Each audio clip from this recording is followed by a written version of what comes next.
Welcome to Ancient Mysteries Unearthed, podcast episode number 1. I'm your host, Chris Noble, and I'm really excited today to be talking to you guys about my passion, which is ancient history, ancient civilizations, but more from the angle of all the questions that are unanswered and all the mysteries that surround our past and our history. Really, we don't even know the answers to the most fundamental questions, which are, who are we, where do we come from, and what on earth are we even doing here? And these questions are kind of what drive the channel Ancient Mysteries Unearthed. And this is kind of what I want to do, is bring people from the sciences, from academia, from independent research, and authors around the world to talk about the unknown areas of our past, the areas that are shrouded in mystery and controversy, and things that I think are really important to be discussing, because if you don't know who you are, how can you change where you're really going? And I think our species can certainly identify with that in this day and age.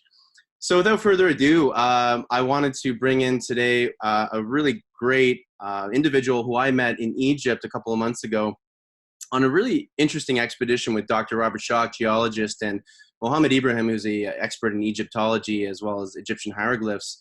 And we were there for about 2 weeks, and I met this archaeologist by the name of Brennan Bajdek. And Brennan is a really interesting guy because not only is he an archaeologist based out of the US, but he's an underwater archaeologist, which when he first told me that, I had to laugh because, I mean, like, talk about cool job. In my mind, that's one of childhood, firefighter, astronaut, underwater archaeologist. Yeah, I could dig that. So Brennan, welcome to the show. Thanks so much for being here. How are you doing today? Yeah, doing well. Thanks for having me. My pleasure. My pleasure. So we'll get into all of our fun stuff with underwater archaeology and archaeology in North America, and also our experience in Egypt. But first off, let's tell the audience a little bit about yourself. Where did you train to become an archaeologist? Kind of what got you into it, and what are you working on currently? Yeah, so I went to school in Texas. I grew up in Texas, and growing up in Texas, there's a lot of land, a lot of space, a lot of places to explore, and I've always been fascinated with landscape and how that's changed over the years, how people have come and modified the landscape, and then looking at the evidence of these former occupations. And as a kid, you think of archaeology as being Indiana Jones or Tomb Raider, whatever you associate with, but for me, it was always about learning the past history of the landscape and the story that the land tells. And I would go down to the creek beds and look at the cuts and the banks and kind of count the different layers of history and see if I could see, historic artifacts popping out, cans and bottles. And then you get down further and you start to see shell and bone and charcoal. And you're like, okay, what happened here then?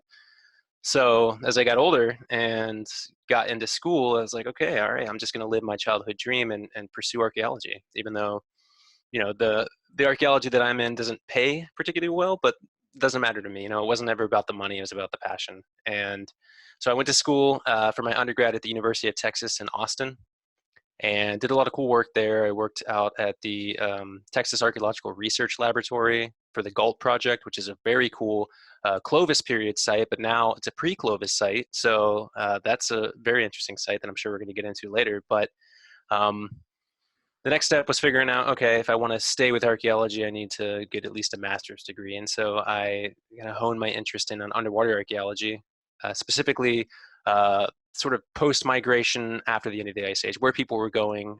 Obviously, they were moving away from the waterways where things were flooding, and they were being dispersed all over the globe, and sort of a massive scale. So I got my graduate degree at Texas A&M University in their nautical archaeology program, and that was a great experience. It took me to some interesting places in Spain and Turkey and in the US. So that was quite the experience. And now I'm working in cultural resource management, so more of the business side of archaeology, but it still provides some pretty sweet opportunities for research and excavations and just exploring the land. Well, and it brings up something immediately to me, which is, this idea of underwater archaeology to begin with. why would someone even instinctually think of that as a subject? Like archaeology, again, like you said, Indiana Jones, right? These are the things that come up. Well, they're in temples, they're on land, right? Underwater archaeology kind of implies that, you know, there were civilizations and structures underwater, which to me implies that they weren't underwater at one point. People don't tend to build underwater, right? So what in your mind, you know, from your perspective, does that really start to unravel and tell you about our history? Well, I mean, underwater archaeology is a fairly modern, I guess, subgenre of archaeology. I mean, it's been around since the 1970s, and the primary focus has always been on shipwrecks. So, you know, historic, classical, but shipwrecks. And it's only been in the last 10 or 15 years that the focus has sort of shifted towards prehistoric sites that were inundated following the sea level rise during the end of the last ice age. So it's a little like looking for a needle in a haystack because, you know, unless you can find artifacts on the surface or some sort of man-made features, um, you know, technology like side scan sonar, magnetometers can help identify some of these paleo sites. But, you know, I think a lot of these early sites were located along paleo rivers, which fed into the ocean.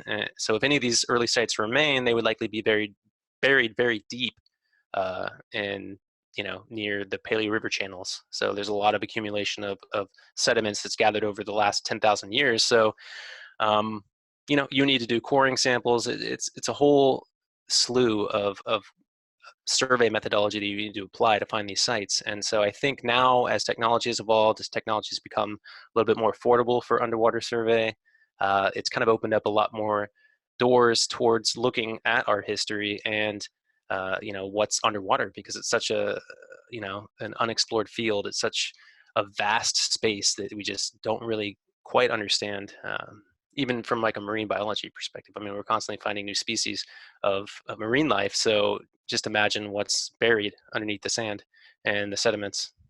Well, yeah, and you bring up technology, right, which is really changing the game and changing the face of archaeology. One technology in particular that always strikes me, because I used to work with a lot of drone companies in Canada here, and they were all about LiDAR. And LiDAR, of course, is not for underwater necessarily, but for jungles like in the Amazon. And of course, there's the famous uncovering of over, I think it was 60,000 structures found in South America in the jungle. That implies a massive civilization, a large city, and of course they're just discovering. This is just the tip of the iceberg, of course. So, I guess from your perspective, what's from the archaeology perspective? What is technology allowing us to do, and what do you think the future holds with this insane, cool scanning technology? I think the trend in archaeology is moving toward non-invasive measures. So because when you excavate a site, you destroy a site. And so to leave some of these sites intact, you can use some of this technology like LiDAR, ground penetrating radar, magnetometer to get an understanding of what's under the ground. And from that, you can extrapolate whatever data you need to help, I guess, determine the age of the site, you know, how long ago it was buried, things like that. And obviously you can't answer all the questions without actually digging in the ground, but at least it gives you an idea of what's there and if it's even worth the effort of excavating, because it takes, you know, for every square meter of dirt that you excavate, it takes, you know, however many years in the laboratory and analysis to actually curate those things. And so it's quite a lot of work and it's expensive. And so these non-invasive measures that are being applied with new technology, you know, drones to survey vast amounts of land, the LiDAR for penetrating in vegetation. That's really helping some of the legwork for archaeologists, and then we can actually get in there and focus on these anomalies that pop up that look promising. Hmm. So I think what we should do right now for our audience is maybe talk a little bit, because I know you and me are kind of very deep in the research of all this, but I think for other people, it'd be good to understand. I think a nice breakdown of the old paradigm, the old what we've been taught in textbooks, what we've been taught on more mainstream, you know, television and whatnot about our history, versus what we're finding now in archaeology all around the world. That's kind of changing this paradigm. If you want to maybe give our audience a bit of a sense of what's being taught, what's the sort of current paradigm, and what are we finding that's changing that a little bit? Well, I can speak mostly to North American archaeology because that's, my background and what I was taught in school. But the old paradigm, the old lessons that we were taught was that Clovis was the first people to migrate into North America, and that occurred sometime between, let's say 15,000 years ago to 12,500 years ago during the last what they call interstadial or a global warming event during the last ice age. So it opened up corridors for people to move in, and so for the last 100 years, it's been Clovis first, and it's been looking for these Clovis sites and the idea that there was nobody before Clovis. And so obviously that paradigm shifted now when we're starting to find sites that have pre-Clovis occupation. Some, as close as maybe 2,000 years before Clovis, but some possibly as early as 30,000 years before Clovis. So that opens the door to the idea that mass migrations were taking place over long periods of time. Um, and I think one of the most important things is, there were different periods of these warming events. And, the most recent one was about 15,000 years ago. And then the one before that was 140 to 120,000 years ago. And, fully formed humans were already around for at least 100,000 years by then. Uh, so, are we to believe that within those 100,000 years, we weren't able to figure out how to navigate the water and explore the world? And I think we did. I think we were great navigators. We knew how to navigate with the stars, with the sun. And so, if anything, I think we had this whole world mapped. It may not be written down, but at least mapped in our minds, and through oral traditions, past different routes and trade winds and whatever you need to be able to get out there and navigate.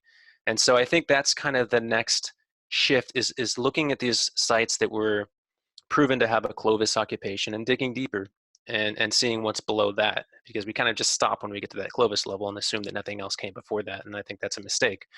Um, so you have sites, the Galt site that I mentioned earlier, that's in Texas. It's pretty cool site that's based around this spring and creek, and that's at least 2,000 years before Clovis that we have evidence of occupation. You have the Topper site, which is in South Carolina, and that has evidence of human occupation at least 5,000 years before Clovis, but possibly as much as 30,000 years before Clovis. So that's a long time. You have sites down in South America that are 60,000 years old. So there are a lot of sites that obviously have people coming into the Americas prior to Clovis. So that's the big question: is who are these people? Where were they coming from? Was it all Northeast Asia, or were there migrations across the Pacific? Island hopping, because there were more exposed landforms. There were more islands to hop across if you want to think about migration into South America. But yeah, I think that's that whole period that 100,000 years ago. Let's just put a general date to it. Is a very huge blank spot in the history of the Americas. We don't want to think that people were here earlier than 15,000 years ago, but we're starting to find that they were. Well, you bring up a great point too, because it's like, think about how much we've accomplished in 100 years, right? Like, just look at the leap in technology and social innovations amongst humans, and just what we've done in the last couple 100 years. 100,000 years? Are you telling me that there hasn't been, because we were pretty much, the exact same humans we are today back then. Yeah.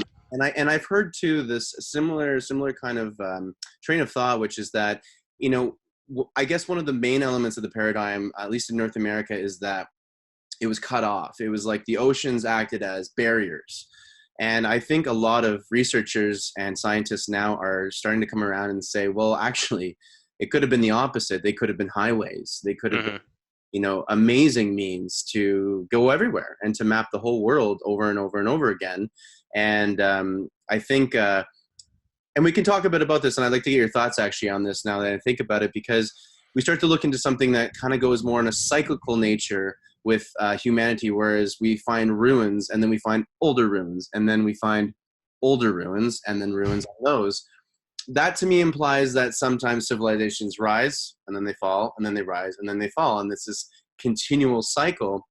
What are your thoughts on that? I think that's absolutely right. I mean, like you said, we've been around as modern, fully formed humans for 250,000 years. That's a long time. And if you only think that modern civilization, that our modern culture, I guess, is only 15,000 years old, that's like a a blip, and so it's easy to think that civilizations rise, fall, rise, fall, rise, fall, and you have this pattern, this cyclical nature. And you have these new civilizations that move in. They find the ruins of an older civilization. They see that site maybe as sacred, and they want to build on top of that. They want to preserve, or try to preserve it at least, and incorporate that into their own architecture. And we see that in Egypt. We saw plenty of evidence of that. And so, you maybe have these periods where civilization falls, and you get to a point of advancement and technology being pretty, maybe not in the way we look at technology, but being pretty advanced. And then something collapses, and you kind of have to start over again and work your way back up, and then it happens all over again. It all falls apart, and we're kind of seeing it now. So, I mean, it's absolutely possible that, yeah, dozens of civilizations existed before us, and even before. I mean, we only know that we are formerly humans for 250,000 years, but who's to say that proto-humans, that our hominid ancestors weren't capable of creating some sort of civilization among themselves? Neanderthals, for example, we know that they were very sophisticated. They had a very beautiful material culture and ritual practices that we actually adapted from them. So, I mean, who's to say how far it goes back? But it's obvious that there is some sort of pattern to this, that there is a rise and there's a fall. The pendulum swings one way and then swings back the other way. And it happens with, other animal species. And so I think you kind of have to look at the bigger picture. Yeah, absolutely. I mean, and then you bring up the Neanderthal, and that's something that, I mean, I remember as a kid being like, oh, it's an insult to call someone a Neanderthal, when in reality, it turns out they're actually most likely far, well, not far, but certainly more intelligent than the Homo sapiens sapien, right? And I don't think most people are aware of the other type of humanoids that are in a lot of discussion right now, at least in the archaeology world, which are the Denisovans, if I am pronouncing that correctly. Yeah.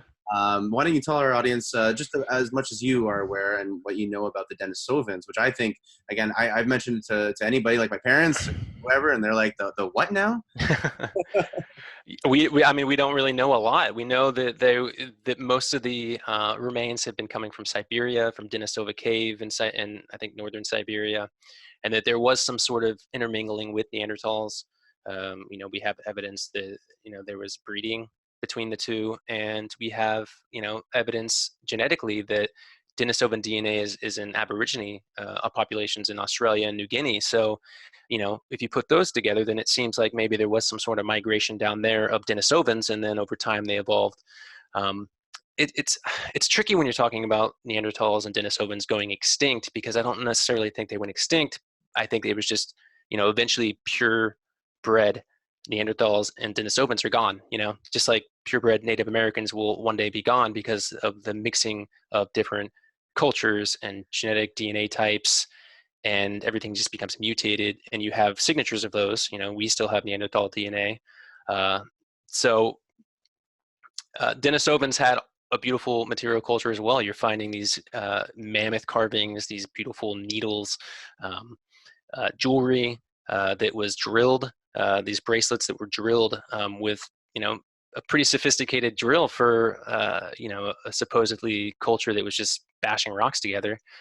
And you've got Homo erectus too, which was also around during that same time period. And again, it's one of those subgroups of Homo sapien that we don't give enough credit to. I mean, there was a lot going on in Asia with Homo erectus, and they were there for a long time, evolving independently from other groups. So the landscape was interesting for sure, with all the different types of people out there. And then you have Homo sapiens sapiens come into the picture, and according to some, we kind of ruined it all for everybody else and took over. But I don't know. It would have been an interesting picture to see all these groups coming together on the landscape, and it may not be that much different than today. I mean, we look at everybody around the world, and everybody looks different. And 10,000, 15,000 years in the future, when they're digging up our bones, they may say, look at all these different species that were here, but they're all, Homo sapiens sapiens. So I don't know. That's the tricky thing about anthropology, is that we really don't know what was going on. Yeah, and you're right. It's basically a melting pot at some point or another. And if it is true that we were traveling across the oceans and whatnot for thousands of years, then why wouldn't there be mixing of DNA and whatnot? It makes perfect sense to me. I want to go back to North America for a bit, and again, let our audience know a bit about. I mean, no one thinks about North America with archaeology. Mm-hmm. It just never crosses your mind. We're taught about pretty much every other civilization across the planet, every continent, with the exception maybe of Antarctica, although that's now a hot topic today. But with North America, I mean, no one thinks about archaeology. And a part of what I want to do here on Ancient Mysteries Unearthed, because I'm Canadian and I'm based out of Canada here, I know there's a lot of stuff in this area that's worth exploring and that needs a bit more attention. But from your perspective and your kind of work in the U.S., what are maybe some of the highlights or things that have really stuck out to you that we have in North America? For example, the mounds, of course, that are all in the U.S. and actually a little bit of Canada, or artifacts that have been found that might date or might correlate to ancient Chinese, which don't make any sense because it's from a time period that they weren't supposed to be here, or things of that nature. What have you found in North America that really sticks out to you? Yeah, obviously the mound sites, the whole Mississippian culture and all the cultures that sort of spread out from there. That's interesting because there are a lot of ties to ancient Egypt. There's ties to Mesoamerican cultures. And so obviously there was communication, there was trade, there were these networks in place that, we think was incapable, that they weren't able to contact Egyptians because they were so far away, but we don't know. I mean, we don't know the maritime routes and I guess the level of sophistication of sailing. And I assume that things were uh, done better back then than they are now. Just the level of effort that goes into things, even just the building of these mounds, the building of these structures, the alignments to certain celestial events that were so important to these cultures across the world. I mean, you find them, the further back you go, you see this very intricate and deep connection to the cosmos that we just don't have anymore today. We've lost it. And part of that is, there's so much electric pollution, we can't really even see the stars anymore. But so that's interesting to me, and I think there's still a lot to be explored with the whole mound building culture, which was almost like the pinnacle of North American civilization prior to Europeans arriving. And then something happened, and that collapsed, and we don't know what happened. It could have been climate change, it could have been warfare, it could have been, who knows? We don't know. But yeah, and talking about the Chinese, there have been accounts for the last 200 years from Native Americans that talk about finding Chinese coins in creeks, seeing these floating cities out in the Pacific Ocean with lights on them. And this is before Chinese were supposed to have come here. And then, personally, we had a excavation down in Ashland, Oregon, which is close to the California border, but still about, a few hours away from the coast. And we had a prehistoric site with a Chinese coin. And the Chinese coin was dated to the late 18th century, which is, supposedly before there were a lot of Chinese workers coming over to help on the railroads and with mining and the timber industry. And, it could be something that was kept on. A lot of these coins, when they were brought over, they had no value anymore. And so they were used as gaming pieces. And, the Chinese did trade them with the Native Americans who saw them as decorative items. They would put them on their baskets. They would put them on jewelry, and they would bury them with their dead. So, but I mean, it seems like there's enough evidence to suggest that there was some sort of at least exploration attempt early on that we only have maybe oral records from, traditions from the tribes that were here at that time. And by the time the Europeans arrived, that Chinese presence was gone.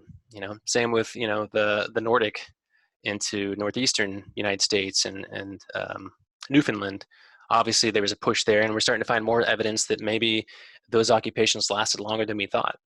And you bring up, sorry to interrupt, but Oak Island comes to mind for me on the east coast of Canada, where they found Roman artifacts, and that's a TV show. Obviously now it's getting a lot of publicity, but it seems to be quite legitimate. They got coins, they got a sword. I mean, that's incredible. Well, and as a graduate student in the nautical archaeology program, I learned a lot about shipwrecks, and one in particular was in Galveston Bay in Texas. During the 1800s, there was a huge storm that scoured the beach, and it basically revealed the shipwreck that was there with these massive beams, and the techniques that were used to build that were Roman. It was like a Roman barge that had been buried there, and they were finding artifacts on nearby islands, Mustang Island. They had pottery, they had coins. There's a site up in Round Rock, Texas, a burial mound that at the very bottom they found a satchel of Roman coins. And actually, one of our students in the program was working down in Argentina on a Roman shipwreck that was found off the coast that had a lot of amphorae of olive oil and wine. So those are trade items. And, why would that trade vessel be in South America unless they were trading? Wow. So, yeah, I think the fingerprints of culture is everywhere. And I think it's been mixed and muddied over the 250,000 years that we've been here, and it's hard to really see where it starts, where it ends, and who's who anymore. But I think that's the fun thing about archaeology is you get little pieces and parts of the puzzle, and it's frustrating to try to see the whole picture, but I don't know if we'll ever see the whole picture, but at least you can solve little pieces and parts and get those corner pieces filled in. I was about to say exactly. It's that puzzle. My family, we had a family cottage, and we'd have this big, like 2,000 piece puzzle, and it would just be these little corner one at a time. But by the end of the week, everyone chipped in a little bit. By the end of the week, that puzzle was either relatively complete or fully complete. So I think with time, and I think with I think with the right perspective, and that's another thing too, is that we really do, like you're mentioning, we aren't connected to the cosmos anymore. We don't see. Personally, I was very privileged to come back from a 6-day backcountry camping trip in Canada here, and just in Ontario, and I saw the stars. Like, I saw the stars during that trip, and it is such a different perception when you can see the milk of the Milky Way. You just see all the billions and trillions of other life and other stars and potential life that's out in the universe, and it does change you. But I think the ancients just viewed reality. They viewed society, they viewed civilization, and literally the entire everything about reality differently than we do today. And we'll get into that in a minute, because it really correlates nicely with Egypt, and I want to get into Egypt in a second. But I think the last thing I want to touch on with North America is, and this is something that I'm going to be striving to do a lot more on Ancient Mysteries Unearthed, because I think we're missing a lot by not listening to the oral history of our, the Native Americans in obviously North America, and the tribes that hold, I know, a lot of incredible information, but we refuse to acknowledge it because it's oral history. From your perspective as an archaeologist, like, should we be looking into oral history? Do you think that's worth looking into a bit? Absolutely, absolutely. And I think it's something we need to look into sooner rather than later, because at some point that's going to be gone. And that's, as elders die off, even our own elders, it's important to go and talk to people that have experienced a different period of life than you, because there's information that they have that we'll never be exposed to, or that would help us in our, modern lives.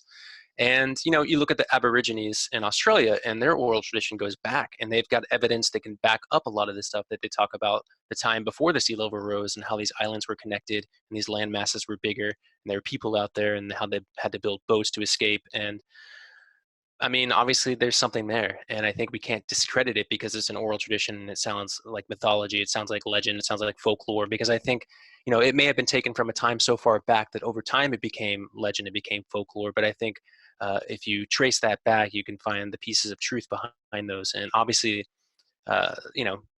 this is, talking about Sasquatch, talking about Bigfoot. I mean, there's so many different legends about that are tied to different tribes throughout the United States, throughout Canada.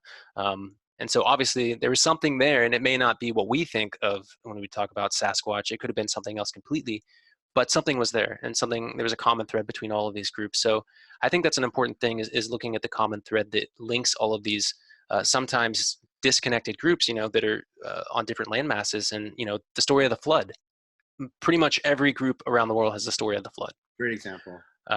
Giants, everybody has a story about giants and how important giants were prior to the rise of humans. And so I don't know, I mean, you could say giants were the Pleistocene animals that were roaming the landscape as we were coming into the picture, but could also be giant humans. We just don't know.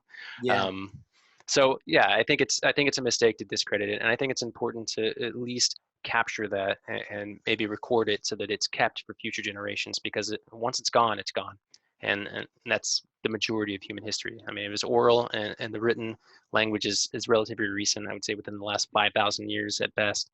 And anything before that that we know of was oral and passed along. And so that's all gone. Yeah, and it's to me it's a beautiful, at least somewhere to start with archaeology and other research like that, where it's like, I know I was reading an article in the Smithsonian maybe about a year ago where in Canada and in the West Coast, I believe in British Columbia, there was um, a tribe that had a myth or some sort of folklore about an old colony in like the northwest of, I think, Vancouver Island. And so someone actually followed up with it and dug, and lo and behold, they found the lost colony. Not necessarily massive civilization, but certainly burials, remains of humans, and 100% verification that it was in fact there. And then a more famous example, of course, is like Troy was a myth, and then they took it at its word, and they dug, and we found Troy, right? Yeah. So these kind of approaches, I think, need to start happening with oral history, because how do we know it's not real? I mean, we can find out if it's not real by taking their word, researching, digging, or using other technology to scan it and see what the hell's actually going on. If we don't find anything, great, then at least we can officially say it's a myth. Right. But we don't even go that far. So I think we're really missing out there. But let's move to Egypt, and I've got some images that I'll share on the screen in a bit. But before we get into that, because in Egypt, I mean, it kind of takes everything to almost the next level, because we start to get into an area that I get really excited about. And I know a lot of people, and certainly alternative circles of archaeology and alternative history, love talking about, which is ancient technology. And I mean, we experienced firsthand examples of just mind-boggling feats of human engineering, the Great Pyramid, of course, being probably the most obvious example, but we saw other places like the Assyrian and the Serapeum. And I guess before I get into the details of those places, I mean, we spent 2 weeks there with Robert Schock and Mohammed Ibrahim. What now that we're in August 2019, that was in May 2019. What's kind of, what has been how have you digested that? And what were your impressions coming home from probably one of the most famous archaeological sites on the planet? It definitely posed more questions than answers. As a kid, seeing these places, seeing the pictures, it seems like a dream world. Especially for an archaeologist. I mean, that's the top of the bucket list for a lot of archaeologists, is ancient Egypt, because the monuments are so impressive and the history just goes back so far. And it is a very magical and mysterious place. And I think that, attracts an unique kind of energy. I mean, you can truly feel the energy in the stone, which is very incredible. I mean, the healing windows, for example, that we experience that were carved into some of the temples, you stick your head in there and you can hear the limestone. You can hear what sounds like water running or machinery. And, the resonance in some of these chambers is incredible, especially the precision with which everything is put into place. There's just an incredible amount of information encoded into everything, from the floor to the ceiling. There's so much data, and I think we understand a fraction of it, and we can hypothesize as much as we want to about how things were done, about the technology that was employed, about if there was outside influence. But at the bottom line is that we just don't understand what was going on in ancient Egypt, and it is, that's part of the attraction, is that mystery. And so coming back into the modern world, it was hard. It was hard to readjust, because you just lose yourself there. You lose yourself, and you may or may not have an experience on a spiritual level, but for me and for you, we did experience the power of some of these places, and how they truly were used for healing. Yeah, I mean, I think they're also tapping, and this is something we didn't get into either, but is a spiritual science. And I know this has actually been talked about in a lot of scientific circles more seriously back in the day, maybe 50, 60, or 100 years ago. It was actually more common to talk about these spiritual sciences. But since materialism has become the sort of the forefront of science nowadays, where you really have to be based in a material reality to be talking about things of a scientific nature.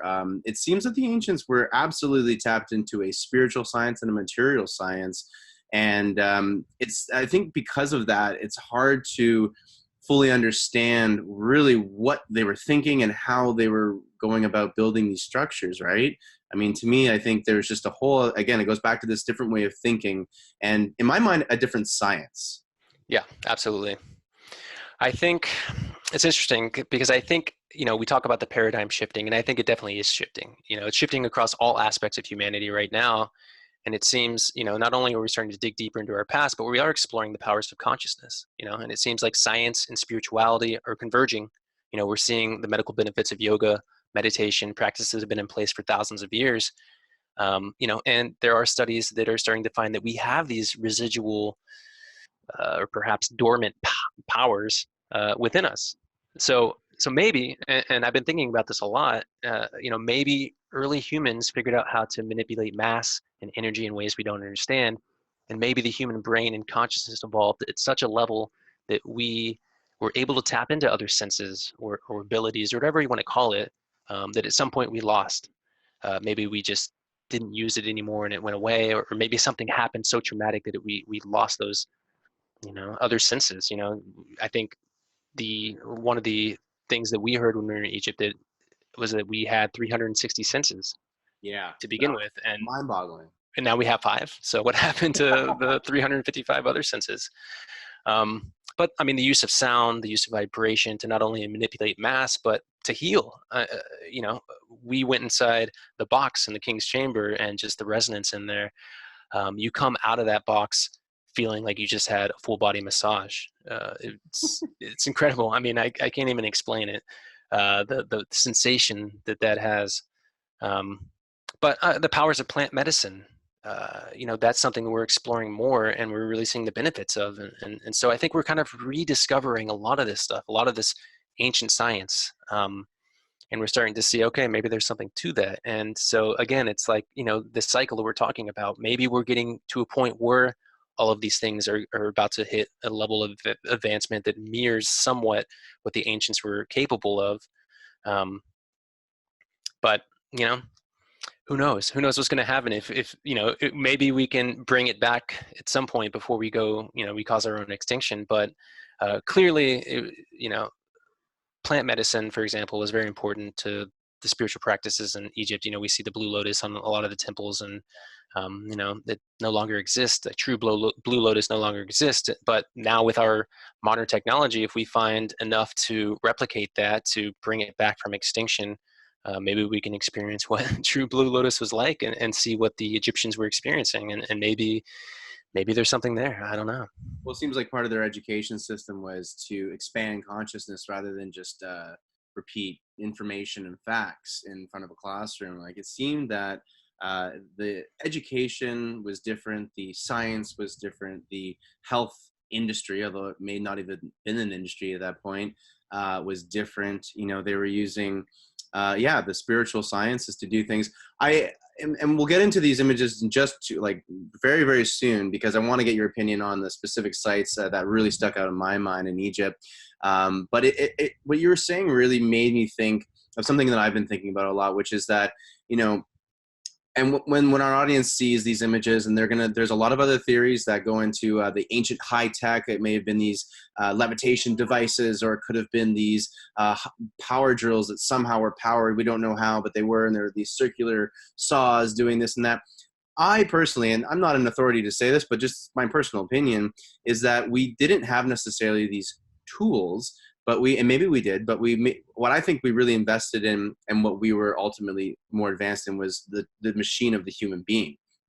It was the machine of the human being combined with the computer, the brain of the human being, combined with the soul, or the consciousness that's guiding the machine, the computer, essentially me on the computer guiding the computer to do something, right? It's the same kind of idea. And I think the ancients were tapping into something like that. What are your thoughts on that? Yeah, absolutely. I agree. And you can even look at the DNA as the code, where all that information is being stored, and it's within us.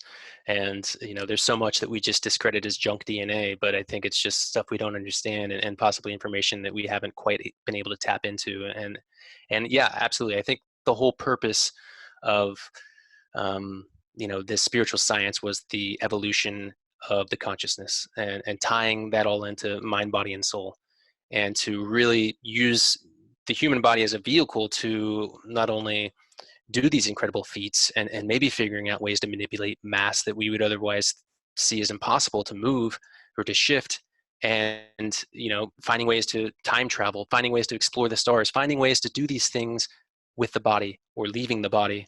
There's so many different stories of out-of-body experiences where you basically can travel anywhere, including out of our own atmosphere. So you have to understand that these spiritual practices were completely different than anything that we do today, and there may be some practices that are similar that focus on some of these aspects, like out-of-body travel, or expanding consciousness to use remote viewing, for example.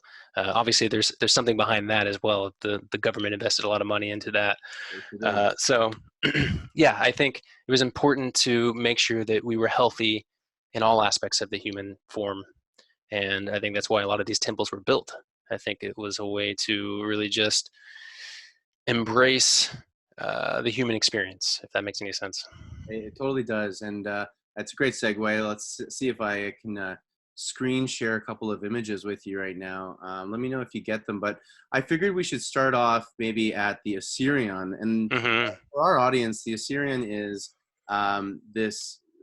essentially this place that got dug up. I don't know how long ago. I'm not going to give much details because I'm not the Egyptological expert here, but essentially it's a place in Egypt where when you walk through it, it looks unlike anywhere else in Egypt. It does not really represent or resemble any other sites that you see there. The blocks don't have hieroglyphs on them. There are no engravings that we could see. And if they were, they looked like they were done at a later time. And these blocks are megalithic. They are massive. And let me pull up a quick image just to start things off here. And let's see what this one is here. Can you? Oh, yeah. You see that one? So, which one are we looking at here? Is it the block? I'm trying to see what you're seeing actually. Which one are you seeing right now? It's almost like an archway. Yeah. Okay. It's the archway. Great. So that archway, and just that area in general, that's where we first walked in. Want to maybe walk our audience through your kind of first impression and I guess ultimate impressions from when you walked into the Seirium? Like, what do you think about that place? When I first walked into the Seirium and I saw these megalithic blocks and almost like these hinge-like structures, I immediately thought of South America. I thought of Cusco, Peru, and these massive blocks, and the places at Lake Titicaca where they're using these blocks to form these archways, and it just looked unlike anything else we had seen in Egypt at that point. And like you said, there were no engravings, no decorations, very simple form, but done so well. I mean, just the precision with which these blocks were cut, with which they were stacked and placed, and the fact that this was, I think it was buried at some point, or at least when the Egyptians found it, it was underground or covered with something. Yeah, I mean, it definitely feels out of place in Egypt, for sure. Yeah, 100% it feels out of place. And another one that I thought was really interesting is take a look at these blocks here. Now, do you see how they're kind of blocked together in almost irregular ways? Can you see that? Yeah, absolutely. It looks like Tetris. Yeah, it looks like Tetris. And I think these are, again, if you look at it from that angle, and audience members, please go on Google, type in, type in South America ruins, type in maybe, anything from Peru or ancient Maya, and you're probably going to start like ancient Inca, or even the, what were some of the places you're mentioning, Brennan, again, that were very similar to this kind of... was it Puma Punka on in Lake Titicaca, and now I'm drawing a blank, but yeah, look up Lake Titicaca and the ruins that are around there, and you'll see some very similar structures. Very, very similar. Like the architecture is so similar that it really does start to boggle the mind. The other thing that always jumps out at me is the irregular shapes. It's never uniform. We always build in uniform shapes nowadays. One theory I heard, and let me know what you think about this, was that these irregular shapes actually help more with prevention from earthquake and other shifts in the tectonic plates. And with that in mind, if that's the case for me, it seems like these ancients were building these places to last like a Hmm. long time. What do you think about that? Yeah, that makes total sense. I mean, we're doing that now. I think in Japan, they're doing that with a lot of their skyscrapers and apartment buildings. They're basically building them like Lego blocks so that when there is an earthquake and things shift, that because of the irregularity of the structure, it'll just kind of shift together and it won't crumble and break apart. And so obviously it makes sense that if you want something to last, you're going to build it to last. And if they were experiencing these, intense earthquakes where things were being destroyed and they had to adapt to that, that speaks also to sort of the climate of what was going on, at least during the time that when this was constructed, which seems very tumultuous. There's a lot of chaos, and that could point to a time period towards the end of the last ice age when there was a lot of bad things going on, a lot of natural disasters that just escalated to a point where people were being scattered and places were being wiped off the map. So. And it really seems to me that this is a common trend of thought. I'm just going to throw up a couple more photos as we talk here, but a common sort of a way of thinking that the ancients had, which was there are always going to be these tumultuous times with the geology of the planet, with the planet itself, not necessarily ourselves hurting the planet, but it's actually the planet just having upheaval. And I think the ancients knew that we sort of go once again in these cycles where disasters will occur and then we had to rebuild and everything like that. And it seems that they were trying to build structures that maybe they wouldn't get through them as the human beings. They might get wiped out, but the structures like the Great Pyramid, the Sphinx, the Seirium, etc., those things are here today. They're here Mhm. today. And even on the most conservative views from the traditional classical Egyptology perspective, that's still thousands of years old. It's incredible. Like the condos getting built in my city, downtown Toronto, they're barely lasting 10 years. Yeah, I know. I mean, that's the trend, is that we want to tear down the old stuff and put up new stuff for more affordable housing, but it's not built to last. It's built to just accommodate the growing population. But, unfortunately, these beautiful pieces of architecture that have been part of the history of a lot of these cities are being demolished in favor of sky rises or apartment buildings. Hmm. And, it's sad. So what's interesting about this is that a lot of these blocks show erosion, water erosion. Yeah. And, you can see the water there in that picture in the bottom right. And so it definitely seems like this temple, either purposely or during certain times of the year, was flooded, um, which is also very, very cool, because it ties into, Egyptian creation myths and Osiris coming out of the primordial ooze, I guess, and that water is so green, and when you're there and there's like catfish living inside of it, and it's very interesting. Obviously, I don't know enough about Egyptology to give any sort of intellectual answers, but No, just I mean, it's mind blowing when you're there. it is mind blowing, and again, just looking at the size of these things is unreal. So let's move on to the other area in Egypt, and I'm skipping over the Great Pyramid because honestly, that's a whole other episode in itself. There's Hmm. so much information encoded in that thing: mathematical information, spiritual information, and another thing that we haven't touched on that I remember Mohammed Ibrahim mentioned many times on our trip, which is that crystal is found in the granite and in the limestone, specifically though the granite in a lot of these structures. And crystal has really interesting properties. Obviously, our computers are all based off of silicon, which is of crystals, and basically crystals can store information, and they can also create energy, which is called piezoelectric energy.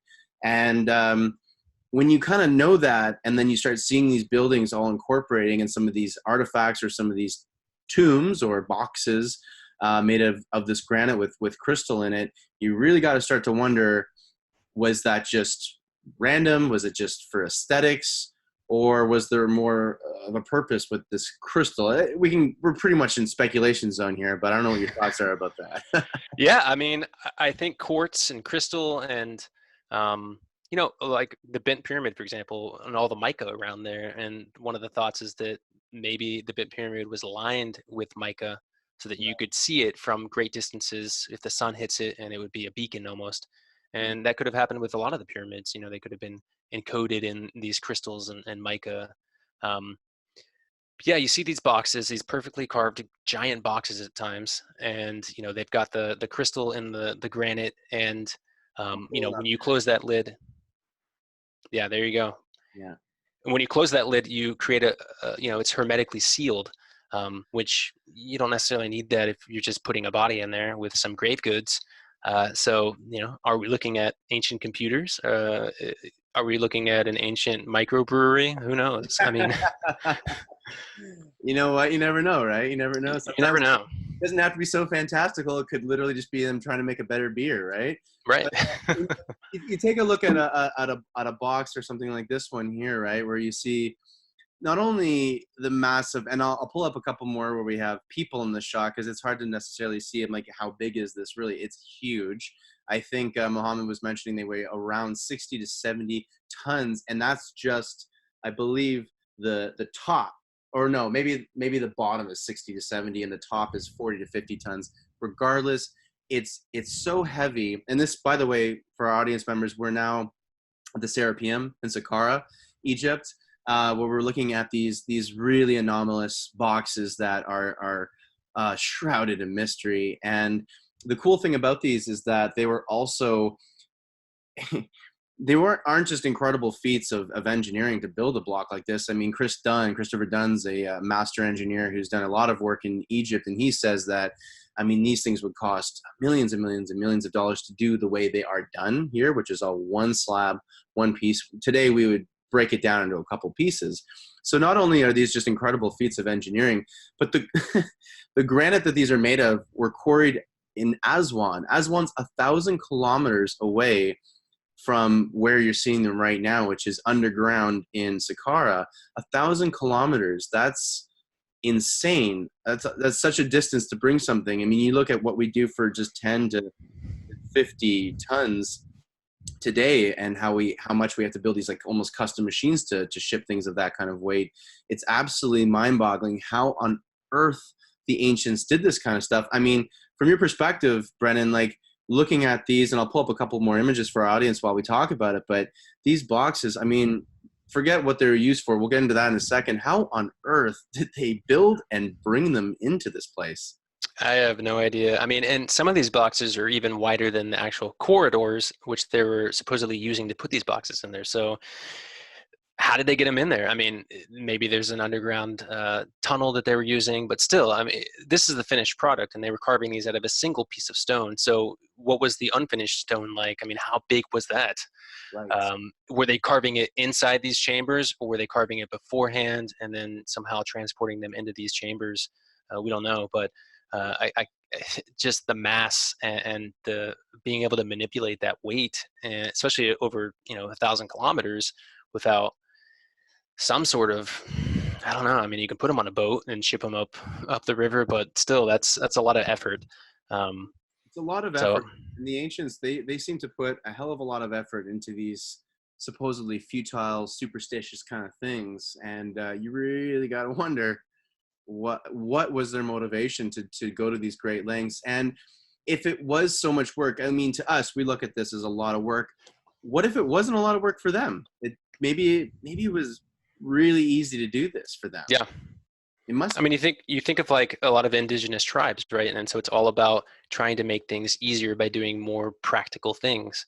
And so if you have a level of consciousness that has evolved to such a point where you have figured out how to make maybe complicated tasks pretty easy just by employing the powers of the mind, it seems like the efforts that we assume the Egyptians took to build some of these things, to place some of these blocks by using pulleys and levers and rolling on sand with wheels, and it's a lot of effort that would have taken a lot of manpower and a lot of money, and they may have had a very simple method of doing it that we don't understand, or we don't have the evidence to back it up.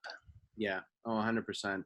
I mean, I'm with you on, and we'll get out of Egypt now. We'll wrap things up for this podcast, but I think it really is. That's exactly how I feel, and how I still feel about Egypt, which is I came back with so many more questions, and it honestly spurred this channel, Ancient Mysteries Unearthed, even more for me, because Like, I need to know more. I need to talk to more people like yourself and learn more, because it's almost like that old adage, the more you know, the more you realize, of course, you have no idea about anything, right? Hmm.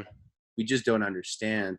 Um, I think to wrap things up, though, I'd love to just kind of bring things back to earth for a second for our audience, and let's just talk about why is any of this even important? I know you and me enjoy nerding out on this subject to endless degrees, but why should people care? Why should there be research done on these things? Why do we really need to know who we are and where we came from? Is it relevant today?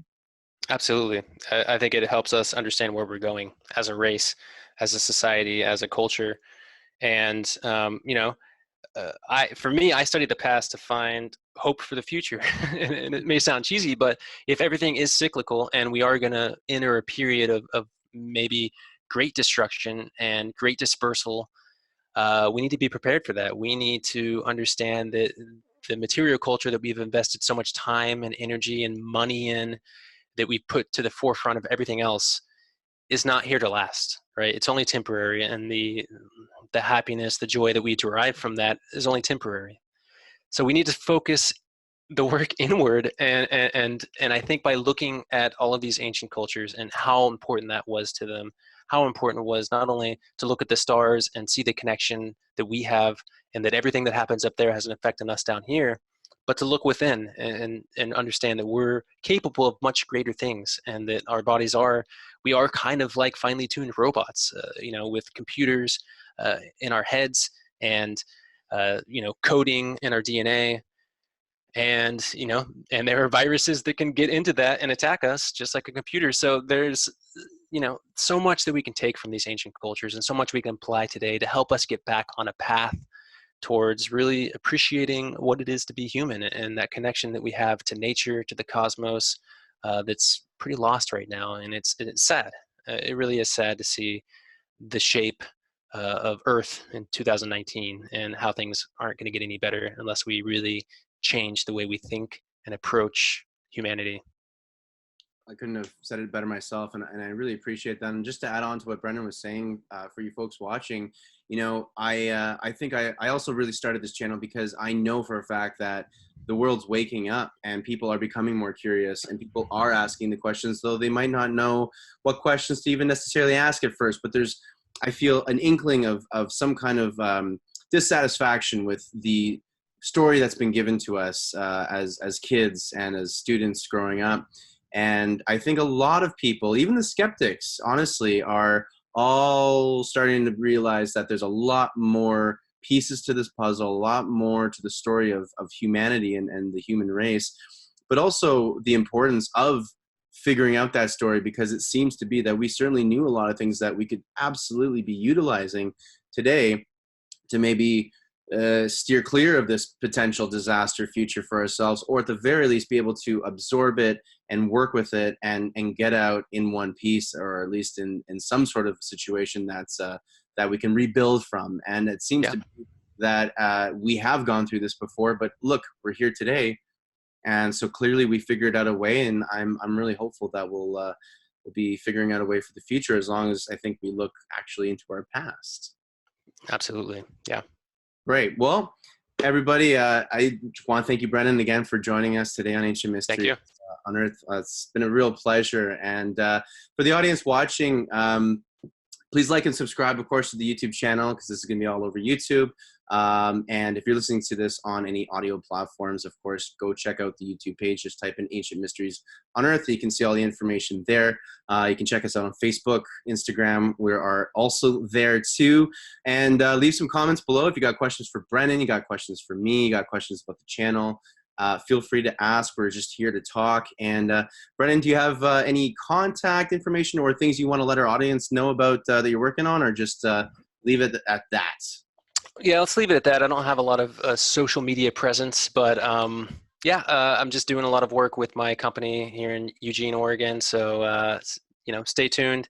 Hopefully, we're going to be doing some cool stuff, and hoping to do some more presentations at some upcoming conferences. So if that happens, I'll be sure to let you know.